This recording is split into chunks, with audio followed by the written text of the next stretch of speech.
नमस्ते अनि स्वागत छ कार्यक्रम समय सन्दर्भमा। हामी आज समय सन्दर्भमा सरकारले यो भूकम्पको पीडा पछाडि र भूकम्पको क्षति पछाडि पुनर्संरचना गर्ने विषयलाई लिएर यो आर्थिक वर्ष अर्थात् असार मासन्तरसम्म कुनै पनि घर नबनाउने निर्देशन जारी गरेको छ। यी लगायत स्थानीय निकायको अभावमा देखिएका समस्याहरूलाई समेत छलफल गर्न आज हामीले स्टुडियोमा निम्त्याएका छौँ संघीय मामिला तथा स्थानीय विकास मन्त्रालयका सहसचिव अर्थात् प्रवक्ता पूर्णचन्द्र भट्टराईजीले। यहाँलाई कार्यक्रममा स्वागत छ। हस्, नमस्कार। सरकारले घर नबनाउने भनेर निर्णय गर्यो अर्थात् हिजो स्थानीय विकास मन्त्रालयले एउटा सर्कुलर जारी गर्यो, 16 बुधे सर्कुलर जारी गर्यो। असार मासन्तरसम्म अथवा यो आर्थिक वर्षभित्र कुनै पनि नयाँ घर बनाउने नक्सा समेत पास नगर्नलाई जिल्ला विकास समिति नगरपालिकाहरू सबैलाई चाहिँ यहाँले निर्देशन जारी गर्नुभयो। यसको पेरिफेरी के हो, यसको चाहिँ ब्याकग्राउन्ड के हो? हामी सबैले यो गत वैशाख 12 गतेको महाभूकम्प अथवा ठुलो धक्का हामीले महसुस गरेका छौँ। त्यसपछिका करिब 200 को पराकम्पहरू, 200 को सङ्ख्या पुग्न लागिसकेका छ। पराकम्पहरू पनि हामीले भोग्यौँ। यो ठुलो घटनाले हामीलाई धेरै शिक्षा दिएको छ।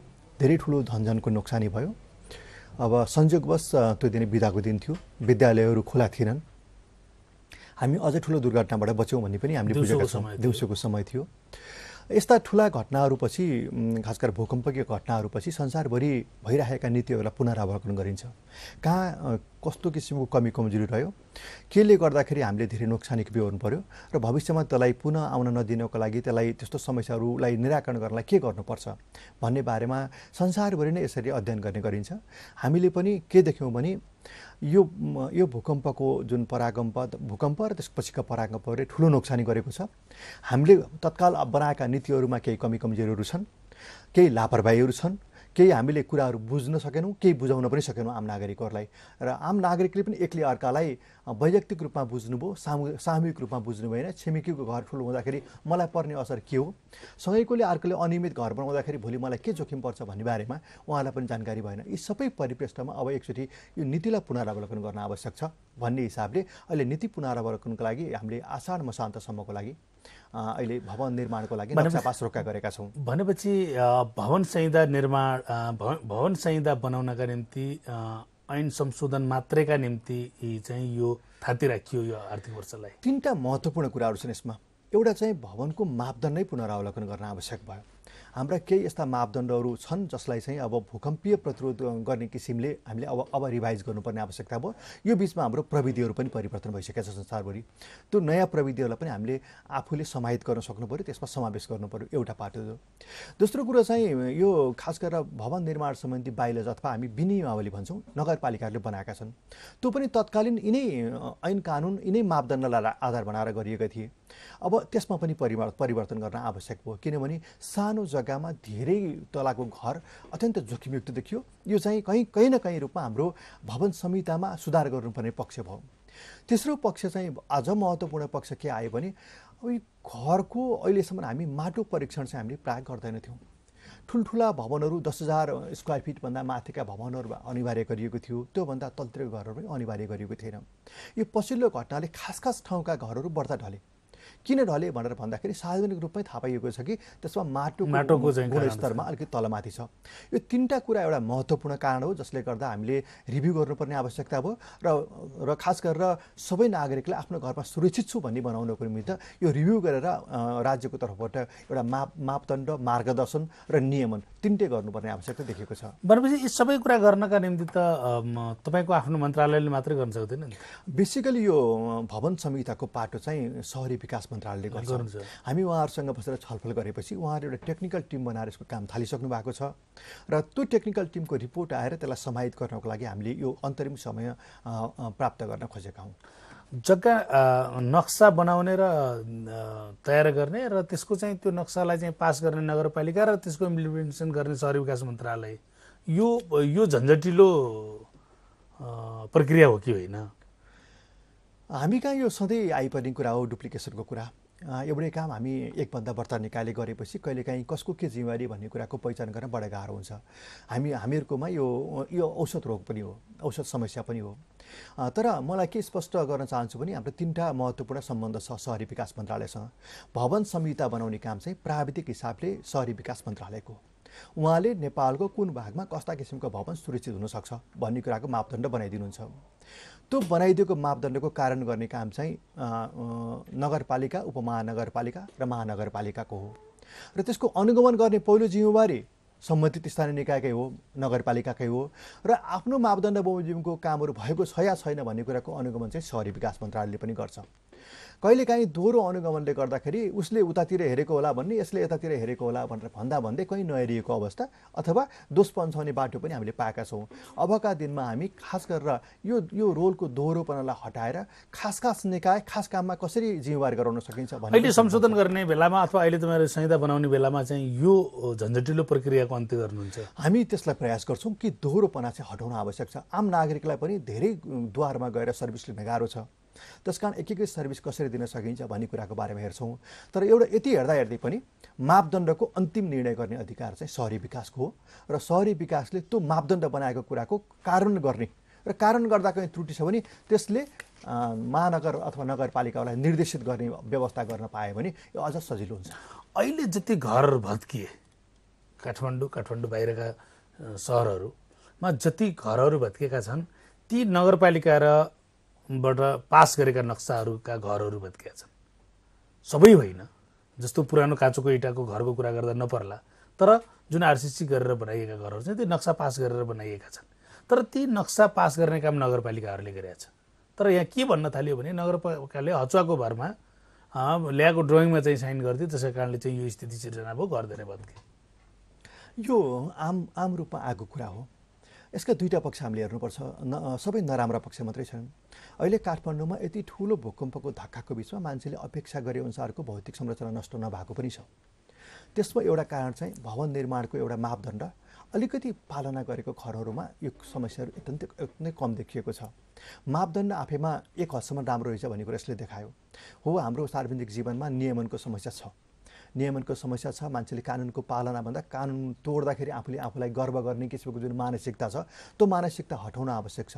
दोस्रो कुरो हामीले एउटा के पनि बुझ्न आवश्यक छ भने जुन दिन हामीले नक्सा पासको काम सुरु गऱ्यौँ त्यो दिन हामीसँग सीमित इन्जिनियरहरू थिए। ओभरसियरहरूको पालादेखि हामीले नक्सा पास गर्न थालेका हौँ। त्यो मौका बाह्य जनशक्ति थिएनन् अनि उहाँहरूले नि बिस्तारै आफैले नक्सा बनाउने आफैले पास गर्ने जुन प्रणाली भयो त्यसले गर्दा एक हदसम्मको विकृति भयो। आज हामी बजारमा हामीसँग थुप्रा जनशक्तिहरू छन्। अब हामीले हिजोको निर्णयबाट के भनेका छौँ भने आफैले नक्सा बनाइदिने, आफैले प्रोसेसमा सहयोग गर्ने, आफै नक्सा पासमा संलग्न हुने जुन अनुगमन पनि उहाँले नै आफै गर्ने यो प्रणालीलाई हामीले हिजोको मितिबाट ब्रेक गरेका छौँ। अब जसले नक्सा बनाउँछ ऊ नियमनको काममा संलग्न हुनै पाउँदैन र खास गरेर सरकारी कर्मचारी जो महानगरपालिका अथवा नगरपालिका हुनुहुन्छ उहाँहरू नक्सा पास गर्न अथवा नक्सा निर्माण गर्न इन्भल्भ हुन पाइँदैन, नक्साको नियमन गर्न मात्रै उहाँहरू इन्भल्भ हुने हो। भट्टराजी, यहाँनिर तपाईँहरूले यो 2 महिना घर बनाउन नदिँदाखेरि बर्खाका बेला मान्छे त्रिपाल हुने भयो नि त। यो यस्तो छ, हामीले घर बनाउन नदिने भनेर सबैलाई त्रिपालमा राख्न खोजेका होइनौँ। अस्थायी किसिमको संरचना बनाउन यसलाई कहीँ पनि रोक लाग्दैन। जुन अहिले बर्खाको त्यसले कस्ट बढ्छ नि त। अस्थायी बनाओस्, भोलि थाई बनाओस्, उसले थाई प्रक्रिया सुरु गर्यो भने बर्खा लाग्नुभन्दा अगाडि 1 तला घर बनाउनु भ्याउँथ्यो होला। मलाई के लाग्छ भने नक्साको प्रक्रियामै हामीलाई 2 महिना लाग्छ। कोही मान्छेले नक्सा बनाएर अब घर बनाउँछु भन्ने विचार गर्नुभयो भने अब तपाईँहरूले कल्पना गरेको चाहिँ नियमन गर्ने चाहिँ संयन्त्रले कि अहिले म नै घर बनाउन यदि चाहेँ भने मैले घर बनाउनलाई प्रोसेस गरेदेखि नक्सा पास गर्ने अवधि नै 2 महिनाभन्दा घटेको लाग्दैन। किनभने मैले नक्सा बनाउनु पर्यो, प्राविधिकलाई राखेर भूकम्पीय हिसाबले विभिन्न स्ट्रक्चर इन्जिनियरलाई, आर्किटेक्टलाई देखाउनु पनि पर्यो जोखिमलाई। त्यसपछि नगरपालिकामा लग्नु पर्यो, नगरपालिकाले सार्वजनिक सूचना जारी गर्नु पर्यो, अनि सार्वजनिक सूचनाको फिडब्याक लिनु पर्यो, त्यसपछि बल्ल अनि प्रोसेसमा जान्छ भनेको यसले समय लाग्छ। त्यसकारण यो नक्सा पास गर्ने भनेको दिगोपनाको निमित्त गर्ने काम हो। त्यसकारण यसमा हतार गर्नु आवश्यक छैन। अहिले अस्थायी सेल्टरमा बसेर अस्थायी सेल्टर बनाउन नेपाल सरकारले अनुदान दिने व्यवस्था पनि गरिसकेको छ 15,000 रुपियाँ र अस्थायी सेल्टरको निमित्त नमुना पनि बनाइदिइसकेको छ सरकारले। त्यो आफैमा भत्काउने किसिमकै नमुना हो। र यो बर्खा काट्नको लागि दिएको नमुना हो। त्यसकारण यो अस्थायी सेल्टर बनाएर बस्नुपर्ने आवश्यकता छ। खास गरेर यो समस्या चाहिँ मलाई लाग्छ शहरी क्षेत्रभन्दा ग्रामीण क्षेत्रमा बढ्ता छ। ग्रामीण क्षेत्रको निमित्त पनि हामी केही मोडेलहरू तयार गर्दैछौँ। शहरी विकास मन्त्रालयले लिड गरेको छ। उहाँहरूले ग्रामीण क्षेत्रमा नेपालको भूगोलिक अवस्था, भिरालोपना, सम्मपना समेत राखेर केही मोडेलहरू बनाउँदै हुनुहुन्छ, विभिन्न किसिमका मोडेल। त्यो मोडेलमध्येका आधारभूत ज्ञानहरू, आधारभूत विशेषताहरू लिएर अनि ग्रामीण क्षेत्रमा पनि घरहरू बनाउनु पर्ने आवश्यकता देखिएको छ। त्यसको पनि प्राविधिक कामहरू आरम्भ भइसकेको छ। तर मोडल त अहिले थुप्रैले बनाउन थाले। राष्ट्रिय योजना आयोगले पनि मोडल पेश गरेको छ, स्थानीय विकास मन्त्रालयले चाहिँ के अरे र शहरी विकासले पनि मोडलको कुरा गरिरहेछ। एक खाले चाहिँ मन्त्रालय ह्यान्डल गर्ने मन्त्रीहरूले चाहिँ मोडलकै घर बनाउन थालिसक्नु भएको छ। अब के गर्ने र के बनाउने बडा यो चाहिँ कहिलेकाहीँ बुझाएको समस्या हो। यो सबै मोडेलहरू चाहिँ राष्ट्रिय योजना आयोगलाई सहयोगको निमित्त बनाइएका हुन्। शहरी विकासले बनाएको काम पनि त्यही हो, जसले योजना आयोगमै प्रस्तुत गरेको छ। हामीले पनि कुनै कुराहरू ग्रामीण क्षेत्रको लागि बनाउनु पर्यो, त्यो योजना आयोगमै पेश गर्छौँ। किनभने अहिले हामी पुनर्संरचना, पुनर्निर्माण अथवा नवनिर्माणको चरणमा प्रवेश गरेका छौँ। यो नवनिर्माणको नेतृत्व योजना आयोगले गर्छ र हामी सबै मन्त्रालयहरू उसले बनाइदिएको योजना अथवा हामीसँगै बसेर बनाएको योजनालाई योजना आयोगको एउटा मियोभित्र बसेर हामी कार्यान्वयन गर्न तयार छौँ। तर जुन रकम तपाईँहरू दिँदै हुनुहुन्छ, भन्नु होला नीतिगत निर्णय त्यही हो, तर 15,000 को चाहिँ टेम्पोरेरी घर कस्तो बन्छ कल्पना गर्न सक्ने? यो विषयमा हामीले सरकारी र निजी क्षेत्र, खास गरेर युनिभर्सिटीहरूसँग बसेर हामीले काम गरेका छौँ। इन्जिनियरिङ अध्ययन संस्थानसँग पनि बसेर काम गरेका छौँ, इन्जिनियर एसोसिएसनसँग पनि बसेर काम गरेका छौँ। अहिलेको अवस्थामा ठ्याक्कै 15,000 सबै कुरा हुन्छ म भन्दिनँ, तर 15,000 सामान्य हामीले जुन अहिले बनाएको अस्थायी संरचना छ त्यसको निमित्त पर्याप्त छ यदि हामीले स्थानीय स्रोत साधनको प्रयोग गऱ्यौँ भने। यसले 2 बन्डल टिन माग्छ, थोरै जस्ता बास्ता बिग्रे भत्केका राख्न सकिन्छ, थोरै इँटाका टुक्राहरू राख्न सकिन्छ, थोरै भारबेर गर्न सकिन्छ। अहिले धेरै अध्ययन गरेपछि गरिएको सबैको आवश्यकताहरू त पुरा गर्न सकिँदैन, तर अहिले मान्छेहरू ओतको अभावमा खुला आकाशमुनि बस्नुपर्ने जुन अवस्था छ त्यसलाई यसले राम्रोसँग सम्बोधन गर्छ। मलाई लाग्छ यसले यो एउटा महत्त्वपूर्ण र तत्कालीन राहतको निमित्त, खास गरेर पुनर्स्थापनाको निमित्त यो ज्यादै महत्त्वपूर्ण निर्णय हो। यो तपाईँहरूले सर्कुलर गरेको चाहिँ जुन 16 बुँदे छ, यसमा गाउँ विकास समितिमा पनि नक्सा पास गर्ने, व्यवस्था मिलाउने भनेर भनिएको छ। सम्भावना छ तपाईँ नगरपालिकामै नक्सा पास नगरी घर बनाएर चाहिँ के अरे झेलिरहेको मुलुकमा गाउँ विकास समितिमा कसरी पास गर्ने? अब एकचोटि हामी सानो नमुना लिएर हेरौँ न। 95% भन्दा बढ्ता घर सिन्धुपाल्चोकमा नष्ट भए, त्योभन्दा बढ्ता दोलखामा नष्ट भए। अब हामीले त्यही फुक्को माटो र ढुङ्गाको गाह्रो लगाएर घर बनायो भने फेरि भोलि हामी सुरक्षित हुन सक्छौँ त? हामीले त्यही चिजहरू प्रयोग गर्न पर्यो भने एउटा आधुनिक प्रविधि प्रयोग गर्न सक्छौँ। घर बनाउने मान्छेलाई तालिम दिन सक्छौँ। कुना कापहरूमा कसरी त्यसलाई सुरक्षित गर्न सकिन्छ, कुन चिज अलिकति राम्रोसँग प्रयोग गर्दाखेरि घर राम्रो हुनसक्छ भन्ने कुरा सिकाउन सक्छौँ। यो बहुत महत्त्वपूर्ण कुरा हो। अहिले हामी प्रत्येक घरको पुरै बिल्डिङहरू सहरी क्षेत्रमा जस्तो जगदेखि माथिसम्म गाउँ विकास समितिले अनुगमन गर्न सक्छ भने हामी त्यो मान्यता पनि राख्दैनौँ। गाउँ विकास समितिमा काम गर्ने कर्मचारी अहिले प्राविधिक पनि छैन। अहिले हामी प्राविधिक जनशक्तिको व्यवस्थापन गर्ने बारेमा पनि हामी एकदम गम्भीर रूपमा छलफल गरेका छौँ। तर हामीसँग जिल्ला प्राविधिक कार्यालय छ जसले जिल्लामा हेर्छ, उसले निश्चित मोडेलहरू गर्छ, उसले एजुकेट गर्छ। मिस्त्रीहरूलाई राम्रोसँग एजुकेट गऱ्यौँ र घर जसले नक्सा पास गर्न खोजेको छ अथवा घर बनाउन खोजेको छ त्यो मान्छेलाई तपाईँले 2 घन्टा मात्रै राम्रोसँग बताइदिन सक्नुभयो भने उसको जोखिम धेरै न्यूनीकरण हुनसक्छ। अहिले हामी सुधारको क्रममा पनि अब प्रारम्भ गरेका छौँ। नगरपालिकाले नक्सा पास गर्नुभन्दा अगाडि किन घर बनाउने मान्छेलाई ओरिएन्ट नगर्ने? सानो त्रुटिले के असर पर्न सक्छ भन्ने कुराको जानकारी नपाउँदाखेरि इन्जिनियरभन्दा ठुलो मिस्त्री भइरहेको छ। यो हामीले भोगेको समस्या कर्मचारीहरूले बनाएकै घरमा बसेर आयो। यस्तो किसिमको समस्याहरू आएको छ। हामी डकर्मी इन्जिनियर भन्दा डकर्मी सिकर्मी दिनदिनै काम गरेको छ उसले भनेको पहिला स्वीकार गर्छौँ। यो मानसिकता छ। त्यहाँ कहाँनिर त्रुटि छ, घर बनाउँदा सानो त्रुटिले कति ठुलो असर पर्न सक्छ होइन भन्ने कुरा त अहिले हामी देख्न सक्छौँ। सानो क्यान्डिलिभरको लोभले 1 फिट जग्गा चाहिँ माथि ठुलो बनाउने लोभले घर कति जोखिममा बनायौँ त हामीले। त्यसकारण अहिले अब हामी त नक्सा पास गर्न आएका मान्छेलाई पनि सानो अनुशिक्षण दिएर तपाईँ घर बनाउँदै हुनुहुन्छ भने घर बनाउने तरिका यो कुरामा विशेष गरी ख्याल गर्नुहोस् भनेर अब उहाँले ओरिएन्ट गर्नुपर्ने आवश्यकता हो। जानकारीमा पनि हामी अर्काको लयमा लाग्यौँ भनेपछि गाविसमा नक्सा पास गर्ने कुरालाई तपाईँहरूले स्ट्रङली लानुहुन्छ? हामी अवश्य लाग्छौँ, किनभने गाविस बजार हुँदै नगरपालिका भइरहेको छ। त्यस कारणले यो नक्सा पास सँगसँगै माटो परीक्षणको कुरा छ, माटो परीक्षणसँगै घर निर्माण गर्ने कुरा भयो। यो झन्झटिलो स्थानीय निकाय सिधै जनतासँग प्रत्यक्ष जनतासँग संलग्न हुने निकाय पनि हो स्थानीय निकाय। त्यस कारणले झन्झटिलो र त्यो घर बनाउने प्रक्रियामा लाग्ने खर्च पिएर गरेर घर बनाउन सक्ने अवस्था रहने गरी बन्न सक्छ त्यो हामीले यसलाई शुल्कका नाममा दस्तुरका नाममा जुन खाले चाहिँ के अरे रकम लिइरहन्छ त्यो त गाउँका घरहरू लोकल साधन स्रोत प्रयोग गरेर बनाउने घरको नै के अरे घर बन्ने नै ज्याला चाहिँ के अरे शुल्कमा लाग्यो भने हामीले यसलाई दुई भागमा बाँडेर हेरौँ। ग्रामीण क्षेत्रमै सबै कुराहरू सम्भव छैन, हामी त्यसलाई सरलीकृत गर्नुपर्छ। ग्रामीण क्षेत्रमा बनाउने घरको माटो परीक्षण काठमाडौँ ल्याएर गर्छौँ भनेर भन्यो भने त अव्यवहारिक कुराहरू हुन्छ, त्यो सम्भावनै छैन। हामी ग्रामीण क्षेत्रको निमित्त सहज कसरी गर्न सकिन्छ र कसरी सुनिश्चित गर्न सकिन्छ, सहरी क्षेत्रमा बढीभन्दा बढी मजबुत घरहरू कसरी बनाउन सकिन्छ, सुन्दर घरहरू कसरी बनाउन सकिन्छ, दुईवटा पाटोमा हामी अलग अलग रूपमा हेर्छौँ। र जोखिमयुक्त क्षेत्रमा अझ थप मापदण्डहरू पनि आवश्यक हुनसक्छ। हामीले अहिले के देख्यौँ भने गङ्गोबु क्षेत्रमा बढ्ता जोखिमको सामना गर्नु पर्यो। किन? अब भोलि गङ्गोबु क्षेत्रमा बनाउने घरको लागि बानेश्वरमा बनाउने घर अथवा अर्को ठाउँमा बनाउने घरभन्दा फरक परिसरको पनि आवश्यकता पर्न सक्छ। त्यो कुरा हामीले हेर्न पर्यो। घर व्यक्तिको मात्रै सुरक्षा र संरक्षण होइन, घर व्यक्तिसँग परिवार जोडिएको छ, परिवारसँग छिमेकी जोडिएको छ, छिमेकीसँग गाउँटोल समुदाय जोडिएको छ, त्यसपछि बटुवादेखि लिएर समाज जोडिएको छ। यसकारण यो घर बनाउने मौकामा मेरो लागत मात्रै भनेर सुख पाइएन, यो समाजको एउटा अभिन्न अङ्ग भएको रूपमा त्यसरी नै बुझ्न आवश्यक छ। यो यस्ता खाले विध्वंसहरू, यस्ता खाले ध्वंस विध्वंसहरू भएका मुलुकहरूको उदाहरणहरू हेर्दा यो बेलामा अत्यन्तै तरल बेलामा चाहिँ यस्ता नियमहरू संशोधन गर्ने, नियमलाई पुनरावलोकनका नाममा चाहिँ राज्य कठोर हुने खाले चाहिँ के अरे प्रकृतिका कामहरू हुने गरेर देखिएको छ। यो त्यही बाटोमा जाने गरी कहीँ राज्यले आफू नियन्त्रित गर्न खोज्या हो कि विकेन्द्रीकरणको कुरा गर्ने, केन्द्रीकृत गर्ने गरी चाहिँ कुरा गर्न खोज्या हो कि?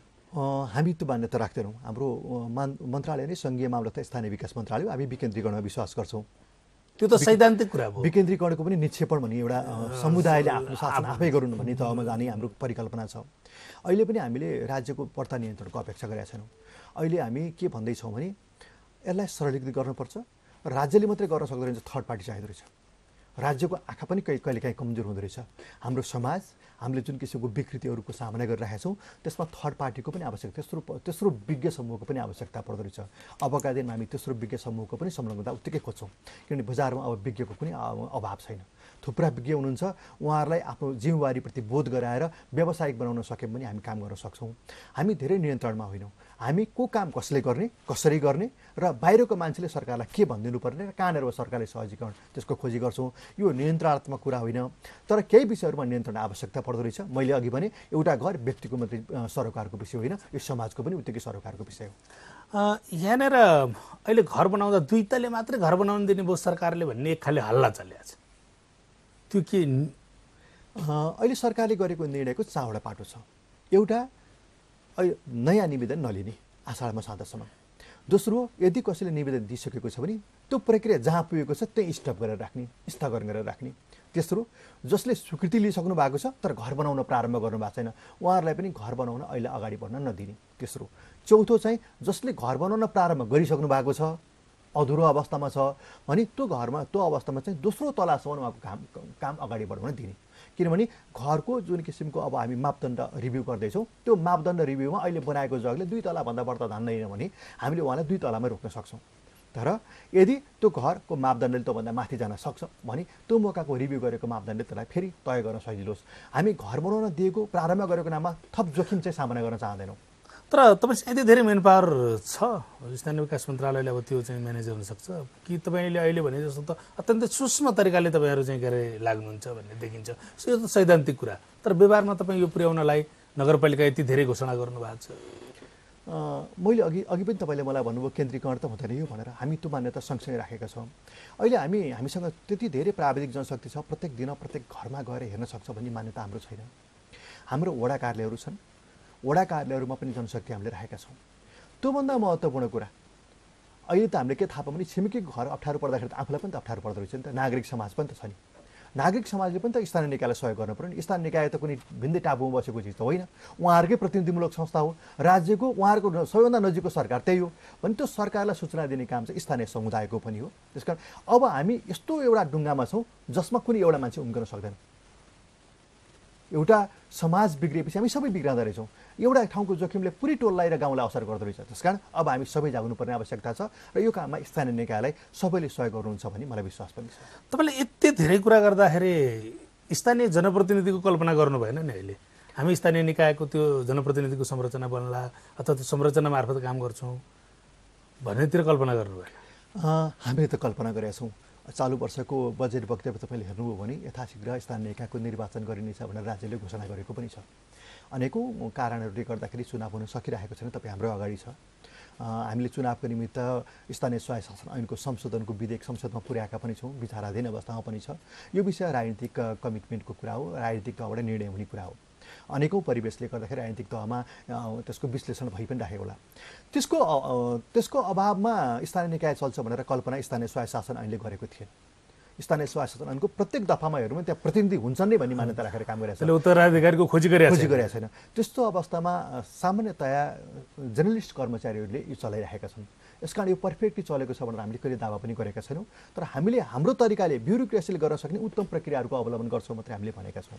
र त्यसको परिपूर्णताको निमित्त पनि हामीले केही प्रयास गरेका छौँ स्थानीय निकाय जनप्रतिनिधिको त विकल्पै हुँदैन तर त्यसको अभाव खड्किन कसरी कम गर्न सकिन्छ भन्ने बारेमा हामीले काम गरेका छौँ अहिले संरचना बनाउने कुरा चलिरहेको छ मन्त्रालयमा अहिले चाहिँ हामीले खास गरेर सामाजिक परिचालन अन्तर्गत नागरिक समाजहरूको गठन गरेका छौँ हामी त्यसलाई वडा नागरिक मञ्च भन्छौँ त्यसमा 25 देखि 27 जनासम्म सदस्य हुनुहुन्छ त्यसमा सबै किसिमका शिक्षक दलितको प्रतिनिधि त्यति ठुलो भएपछि फेरि निर्णयको प्रक्रियामा चाहिँ त्यसले गाउँ विकास समितिलाई पृष्ठपोषण गर्छ र वकालत पनि गर्छ गाउँको आवश्यकताको बारेमा अहिले हामी उहाँलाई योजनाको सबै प्रक्रियामा संलग्न गरेका छौँ त्यसमा पनि खास गरेर पीडित र उत्पीडित वर्गको प्रतिनिधित्व हुन सक्दैन कि भनेर उहाँलाई वडा नागरिक भन्दा बाहिर पनि एउटा नागरिक सचेतना केन्द्र बनाएको छौँ जहाँ पिछडिएको वर्ग र विपन्न वर्ग मात्रै रहनुहुन्छ हामी अन्त्यतिर छौँ यो जनप्रतिनिधिको अभावमा राहत वितरणमा पनि समस्या देखियो होइन हजुर हामीले ठुलो समस्याहरूको सामना गऱ्यौँ यो कुरा सार्वजनिक रूपमा आइ पनि सकेको छ अघि पनि मैले भने जनप्रतिनिधिको विकल्पै हुँदैन जनप्रतिनिधि नभएको अवस्थामा मैले राजनीतिक दलहरूको जुन संयन्त्र छ अहिले सिडिओले त तपाईँहरूलाई गाली गरिरहेछ नि गाविस सचिवहरूले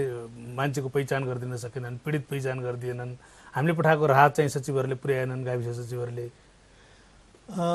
मैले बुझेअनुसार राहत र उद्धारको कामको नेतृत्व गृह मन्त्रालय जिल्ला दैविकको उद्धार समितिले गरेको छ त्यसलाई सहयोग गर्ने काम स्थानीय निकायको हो उहाँहरूको निर्देशन बमोजिम साधन स्रोतले भएसम्म हामीले काम गर्ने प्रयास गरेका छौँ गाउँ विकास समितिको भने जस्तै सिडिओको चाहिँ संरचनाले गाउँ विकास समिति अथवा वडा भेट्दैन त्यो प्रयोग गर्ने तपाईँहरू उपयोग गर्ने तपाईँहरूलाई हो तर चाहिँ त्यो पनि भएन भनेर त्यसले चाहिँ राम्रोसँग काम गर्दैन भन्ने चाहिँ गृह मन्त्रालयको चाहिँ म प्रश्न पार्न चाहन्छु यो वास्तवमा आम जनताको गुनासो पनि हो मलाई प्रश्न गर्न आवश्यक पनि छ एउटा 53 जना प्रतिनिधि भएको ठाउँमा एउटा गाउँ विकास समितिको सिङ्गो सचिव छ मान्छेको मरेको ठाउँमा नि उसैको सही भएको मुजुला चाहिन्छ राहत वितरण गर्दाखेरि उसैले भरपाईको किनाराका साक्षी बस्नुपर्छ गाउँलेको गुनासो पनि उसैले सुन्नुपर्छ विकास निर्माण काम पनि उसैले अगाडि बढाउनुपर्छ टिनको पाता पनि उही बाँड्न जानुपर्छ एउटा वडामा गए अर्को वडाका जनताले खोइ त हाम्रो सचिव कहाँ गयो भनेर भन्नुभएको छ त्यसकारण अब हामीले के बुझ्नुपर्ने आवश्यक छ भने गाउँ विकास समितिलाई सर्भिस डेलिभरी युनिट सेवा प्रदायक निकायको रूपमा कसरी विकास गर्ने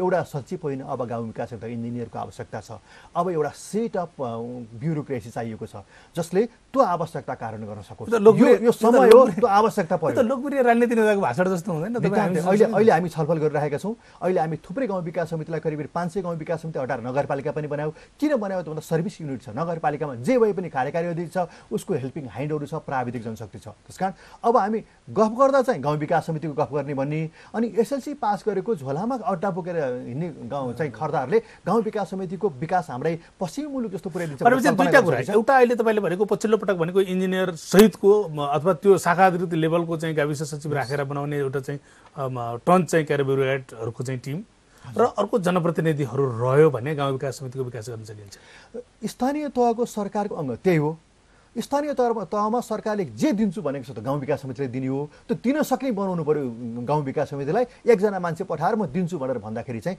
मान्छेले अविश्वास नगर्ने अवस्था पनि आइसकेको छ भनेपछि स्थानीय निकायले यो राहत वितरणमा प्रभावकारी काम गर्यो धेरै प्रभावकारी काम गरेको छ अत्यन्त कठिन जे जनशक्ति छ त्यसको आधारमा जे जनशक्ति छ त्यसको आधारमा जिम्मेवारी पुराको कुरा गर्ने हो भने त जे गर्नु पर्थ्यो सकेन आवश्यकता धेरै थियो मान्छेलाई प्रत्येक व्यक्तिले खोजेको थियो सरकार 83 लाख मान्छे प्रभावित भए हाम्रो ब्युरोक्रेसीको संरचना त 2 लाखको आसपास न छ सेना प्रहरी र ब्युरोक्रेसी गरेर 83 लाखको बिचमा त एक जना पुग्न त सकेन तर जे स्थानीय निकायहरू थिए कठिन अवस्थामा थिए जनप्रतिनिधिविहीन अवस्थामा थिए र पनि यिनले सर्वोत्तम काम गर्ने प्रयास चाहिँ गरेका छन् हस्त धन्यवाद समय दिनुभयो त्यसको लागि उहाँ हुनुहुन्थ्यो सङ्घीय मामिला तथा स्थानीय विकास मन्त्रालयका सहसचिव पूर्णचन्द्र भट्टराई उहाँ मन्त्रालयका प्रवक्ता पनि हुनुहुन्थ्यो। उहाँसँग आजको छलफल यहीँ सकिएको छ। धन्यवाद।